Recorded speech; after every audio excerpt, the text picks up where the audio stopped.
tuongee na yeye tufanye kazi pamoja. Riwruok mar jopuonje mar KNUT opuoyo lipot apude migao mar somo mar keto jopuonjre mag junior secondary skunde mag primary. Jagoro mar riwruogno Collins Oyu mane twak e county ma Baringo koni jopuonjre go owinjore mana gi skunde primary.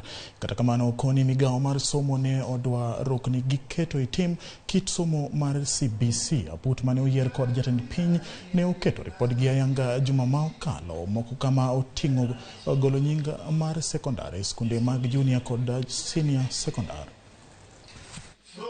Leadership of this union, we cannot afford.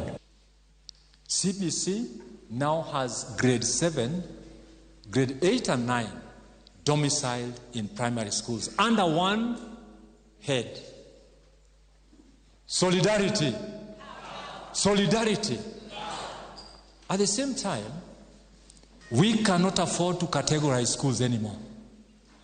And also, we must also take the fact that every other child in this country needs education. Categorization of school brought in a lot of classism, I must say, without any fear. The monkey business going on in Teacher Service Commission, taking away our members whom we have recruited in JSS, that monkey business should stop. If they are colluding with other bodies, please, Teacher Service Commission, leave us alone and respect what the presidential party has done.